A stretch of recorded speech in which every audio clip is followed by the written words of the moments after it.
Greetings and welcome to another edition of The Pedal Shift Project. The Pedal Shift Project is a series of conversations, thoughts, and experiments on bicycle travel adventures. From tips and tricks to ideas on how to ride your ride. Let's shrink the world by bike.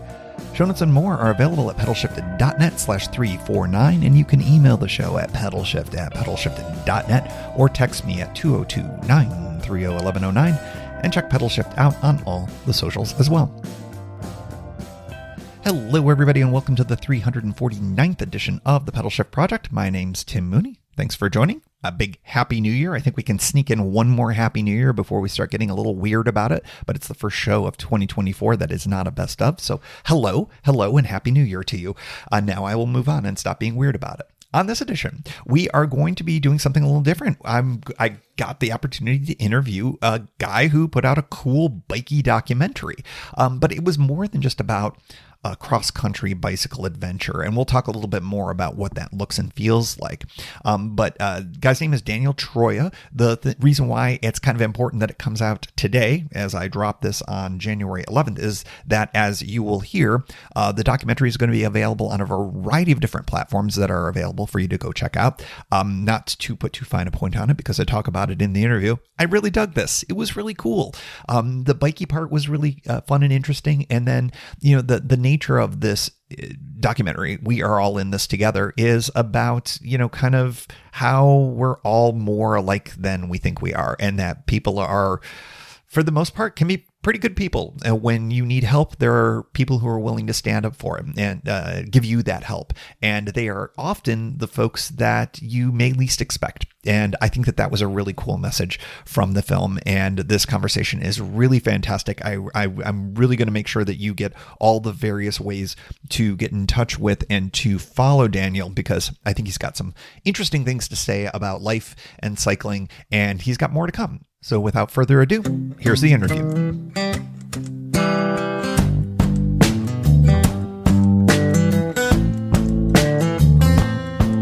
I am pleased to introduce everybody to Daniel Troia, who is the creative force behind the new documentary, We Are All in This Together. Daniel, thanks so much for joining us today on Pedal Shift. Thank you, Tim. Super happy to be here. I am very excited. You reached out right after the holidays, and you've got tomorrow, as we are releasing this pod, your documentary, We Are All in This Together, is going to be released to a variety of different platforms. And I got the privilege of being able to check it out with my partner, Kimberly, and we loved this movie. I mean, it just absolutely loved everything about that. And I think that probably a good starting point for everybody here on the podcast is, what was the premise of your documentary, and more importantly, the premise of your bicycle ride, the bicycle component to all of it? Yeah. And I first of all, I appreciate your kind words about my film. It really means a lot to me to hear feedback. Yeah. So just like a lot of other Americans in the last couple of years, been feeling all the tension and division in the country. And a couple of years ago, somebody gifted me a book called The Kindness of Strangers. And it was about a person who, back in the 90s, he hitchhiked across America with no food or money, and wrote about the people that he met and the stories that he had experienced. And so I thought, after reading that book, man, it'd be really interesting to recreate something like that, but I'd want to do it on a bicycle. And so, yeah, I decided to leave from my hometown in California, and with the goal of getting to New York City, no food, no money. And I had a sign that said, biking across country, ran out of food, anything helps. And I had some hidden camera glasses to document the real, raw interactions that I had with people who helped me along the way. And yeah, that was the idea of just trying to get to New York City based on the kindness of strangers and showing the whole experience. And I chose to do it on a bicycle because there's no better way to experience the country, in my opinion, than riding a bike through it. I mean, when you're riding your bike, you're out in the community. You're experiencing the landscape, you're stopping and talking to locals, and it's such a great way to get to know people. And it also attracts curiosity from others, because people see your bags and they're curious, where are you coming from? So there's a lot of great opportunities to meet people and connect with people who are different, which is, I think, is super important. You assuredly have people in your life. When you told them what you were about to do, what was their reaction? Yeah, majority of them were concerned. That was the first thing, and doubtful that that would work. And it was more so out of love I think they were just really concerned. And while I was on the road, I was very vague about some of the things that were happening because I didn't want to freak them out. But yeah, definitely concern. Yeah.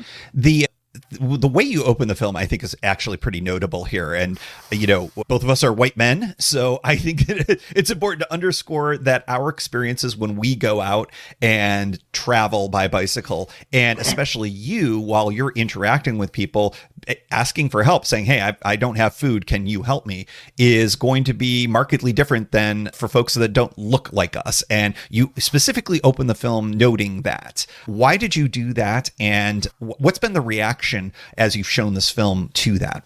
Yeah, thank you for bringing it up, Tim, because I think that's super important. So the reason was that I put that to start the film was because there was numerous situations that happened on the road where I saw the privilege of my skin color. And for example, when I was in Virginia, I met a black man who was biking from New York towards like California. And we were sharing stories about our bike trip so far. And he said, where are you camping most of the time? And I said, most of the time, I'm just sleeping in like baseball fields. And he said, do the cops ever bother you? And I said, usually they just tell me to leave early in the morning or something. And then he's like, man, last week I was staying in a campground where I was supposed to be staying and someone called the police on me. And that was just an example of just seeing like how, our realities are different because of our skin color, and the way that we're treated is different. And so that's why I thought it was super important to recognize that, because I would have had a totally different experience about if I was not a white man.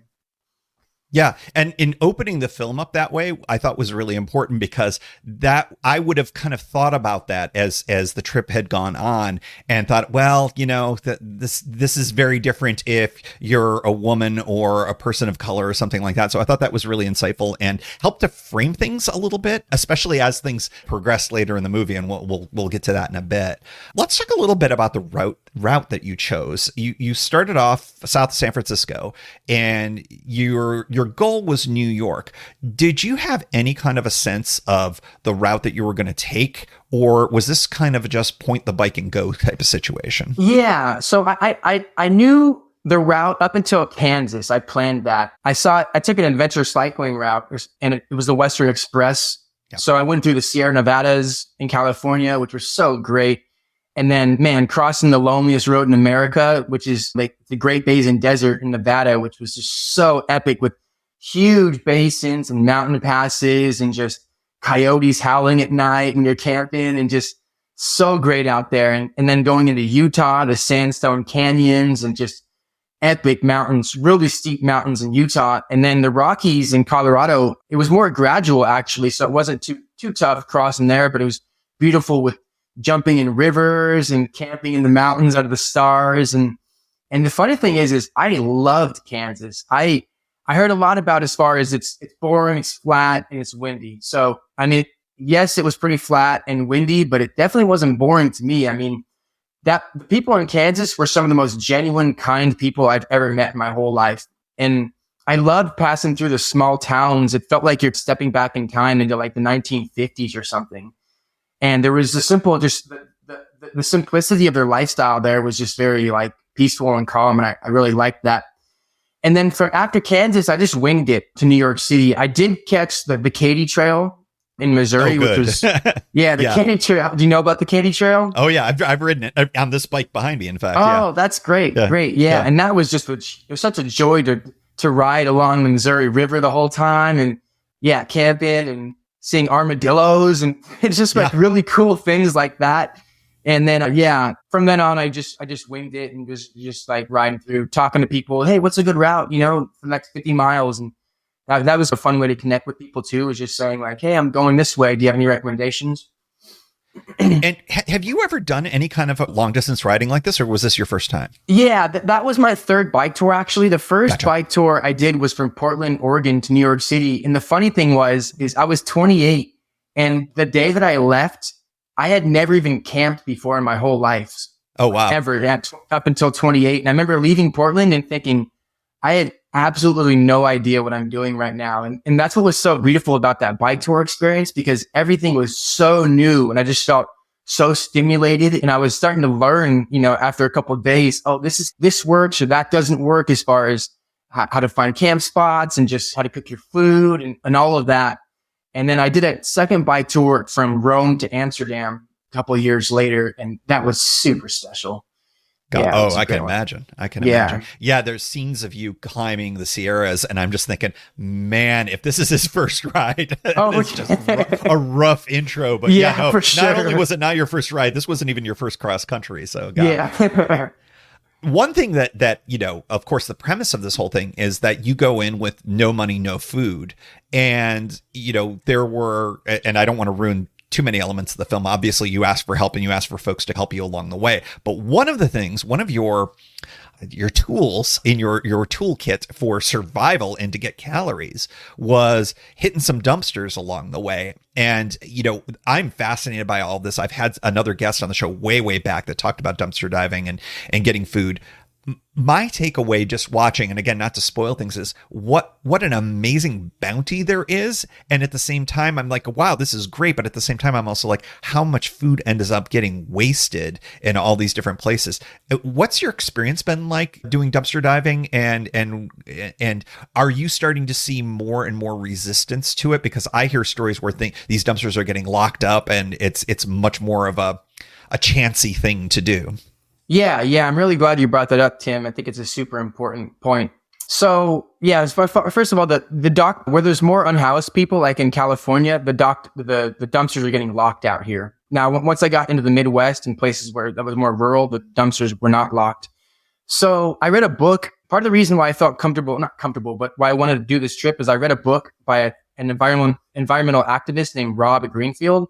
And he was riding his bike across the country and dumpster diving along the way. And I was seeing photos and reading stories. So I figured that was always going to be a backup option if I couldn't get help from other people in regards to food. And I couldn't believe the amount of food that was being wasted. It was unbelievable.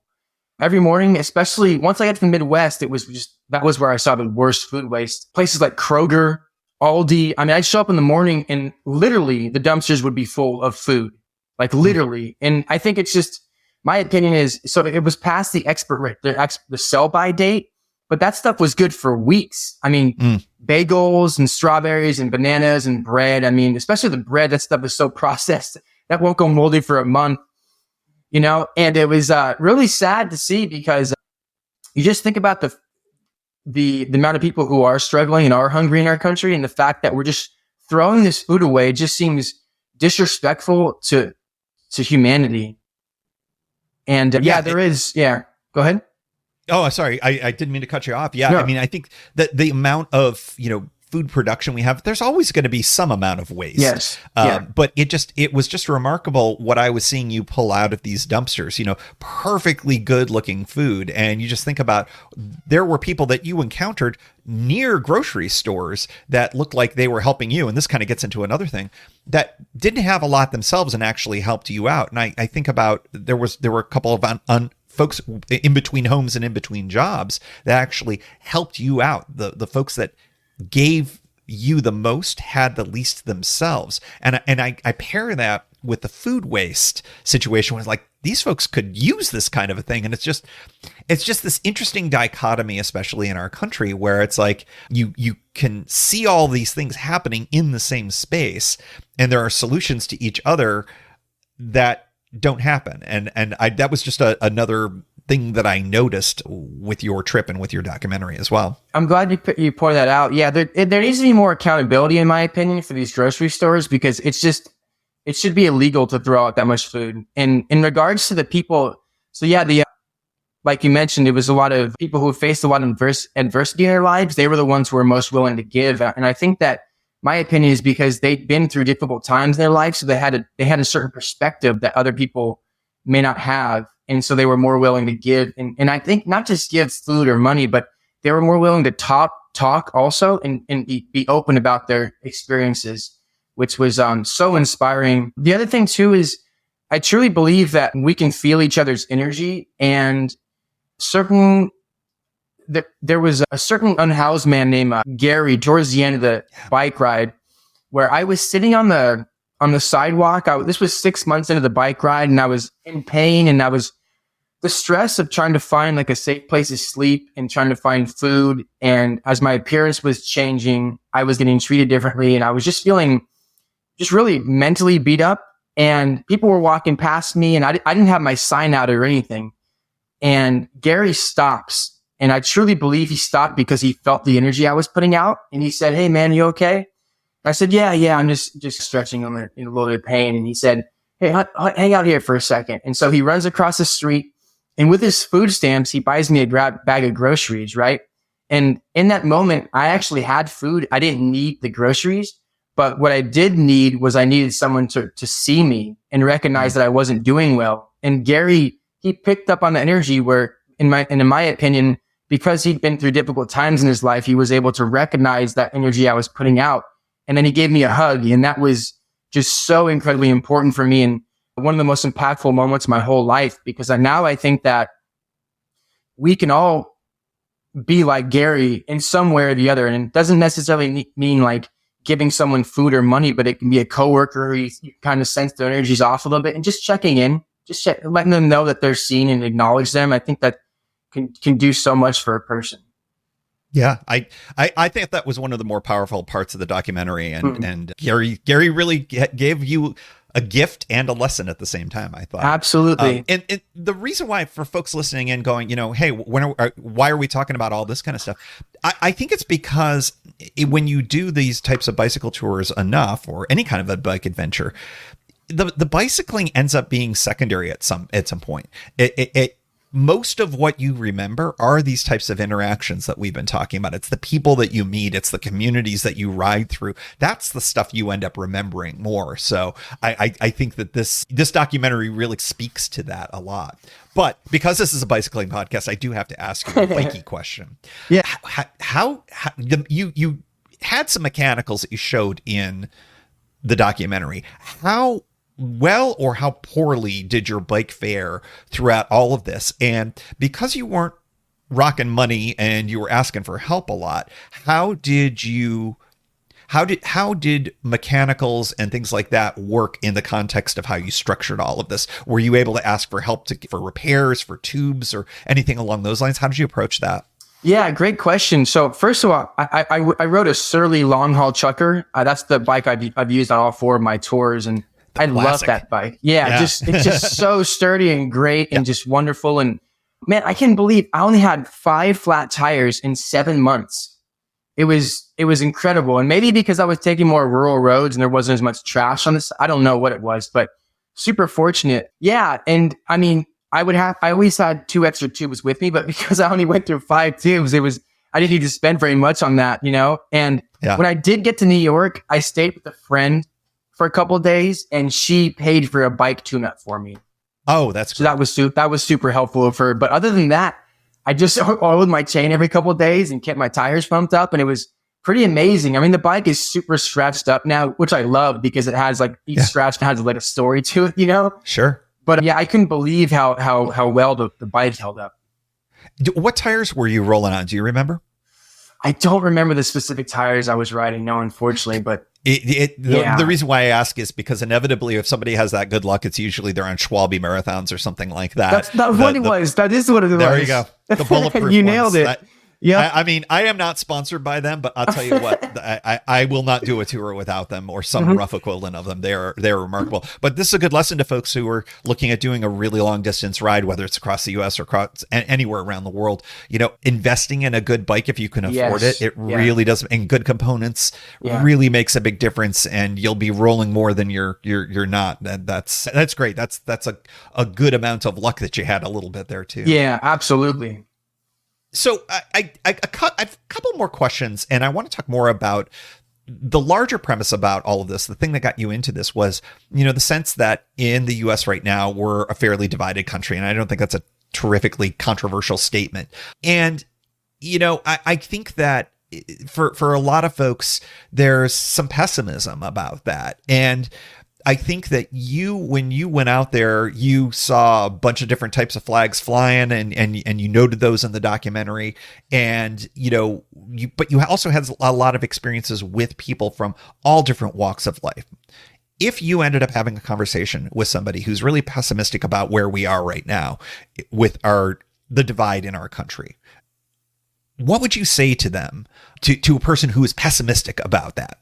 Yeah. I'd say the first thing I would say is there's more that brings us together than what separates us, without a doubt. I think a lot of these, with social media and technology, we're going into our own bubbles and we're forgetting about our humanity. We all share the same humanity. The other thing is, I think what this bike experience taught me was we need to talk to each other face to face.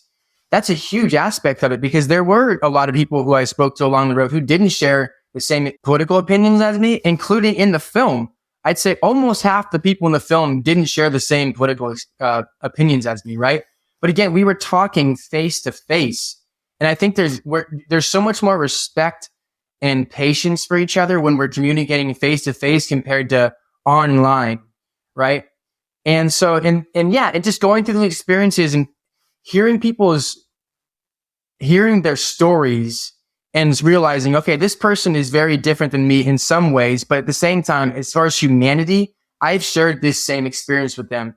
This person has experienced grief in their life. Like I've experienced grief too. Or this person has struggled with drug addiction, and just like, oh, you think about the people that you know, or if yourself has struggled with drug addiction. And when it really comes down to it, we all have the same shared experiences as human beings. And that's what stood out to me the most. And I definitely understand that and acknowledge the political division in the country, but I don't think that just defines us as a nation, that we're just totally divided like that, because there's so much that brings us together than what separates us.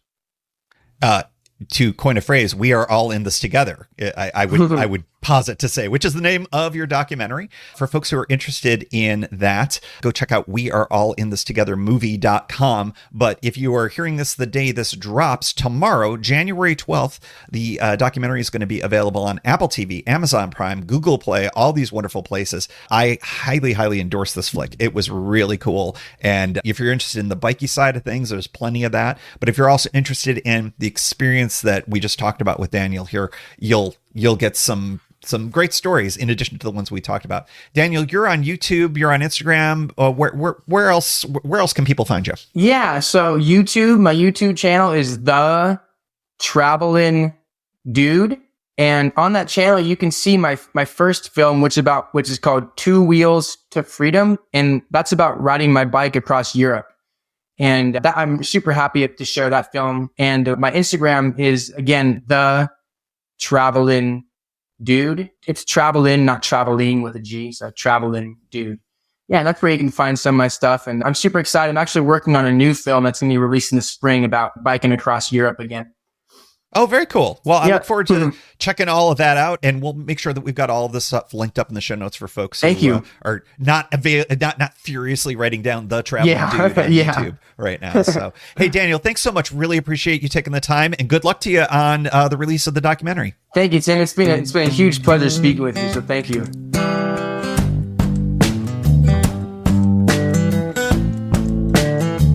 Big thanks again to Daniel for coming on the show, and I hope you all check out the documentary We Are All In This Together, and you just heard about all the links and stuff and the ways to follow Daniel. We've got that in the show notes. A little bit of a programming note. You noticed from the numerology of this episode that next week's episode is the 350th edition of the Pedal Shift Project. We'll be talking about bicycle adventure goals for 2024. We kind of flipped around some episodes just to be able to get Daniel's episode here in before the release of his documentary. So bicycle goals for 2024 coming at you next week. And then we've got some really cool things throughout the rest of January. And is there maybe a bicycle tour announcement coming? Perhaps there is. Perhaps there is. Stay tuned. We've got a really great January and February coming at you here on the show. And as always, we like to close out the show with a special shout out to the Pedal Shift Society. Because of support from listeners like you, Pedal Shift is a weekly bicycle touring podcast with a global community, expanding into live shows and covering new tours. If you like what you hear, you can support the show for $5, $2, or even $1 a month.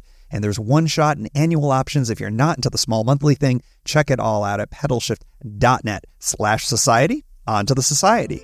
Kimberly Wilson, Caleb Jenkinson, Cameron Lean, Andrew McGregor, Michael Hart, Keith Nagel, Brock Dittus, Thomas Skadow, Marco Lowe, Terrence Manson, Harry Telgadis, Chris Barron, Mark Van Ram, Brad Hipwell, Mr. T, Nathan Poulton, Stephen Dickerson, Vince LaGreco, Cody Florchinger, Tom Beninati, Greg Braithwaite, Sandy Pizzio, Jeff Muster, Seth Pollock, Joseph Quinn, Drew Porter, Byron Patterson, Joaquin Robber, Ray Jackson, Jeff Fry, Kenny Mikey, Lisa Hart, John Denkler, Steve Henkel, Miguel Quinones, Alejandro Aviles Reyes, Keith Spangler, Greg Towner, Jody Zaranin, Lucas Barwick, Michael Baker, Brian Bechtal, Reinhard Bigel, Greg Middlemiss, Connie Moore, William Gothman, Brian Benton, Joan Churchill, Mike Bender, Rick Weinberg, Billy Crafton, Gary Matushak, Greg Latoile Lopez, James Sloan, Jonathan Dillard, John Funk, Ronald Paroli, Dave Roll, Brian Hafner, Misha LeBlanc, Ari Messenger, David Grotke, Todd Grossbeck, Wally Estrella, Sue Reinert, John Lico, Stephen Granada, Philip Mueller, Robert Lackey, Dominic Carroll, Jackie McCullough, John Hickman, Carl Presseau, David Neves, Patty Louise, Terry Fitzgerald, Peter Steinmetz, Timothy Fitzpatrick, Michael Lazewski, Hank O'Donnell, David Zanoni, David Weil, Matthew Sponseller, Chad Reno, Spartan Dale, Carolyn Ferguson, Peggy Littlefield, Lauren Allensmith, Eric Burns, Thomas Pearl, Darren McKibben, Richard Stewart, Dave Fletcher, Jack Smith, Luke Parkinson, Ryan Patterson, Sarus Faravar, John Gardner, Sam Scruggs, Dwight Pintinger, Connie Bowder, Rob Merrifield, and thanks to all past and anonymous folks for helping make this show happen. Thank you for joining. You can find Pedal Shift at pedalshift.net for more great bicycle touring content. You can hear the Pedal Shift project through Apple Podcasts or your favorite podcast app. Opening music courtesy of Jason Kent off his self-titled album. The track is called America. Check out his band Sunfield's latest release, Mono Mono, wherever cool music is available.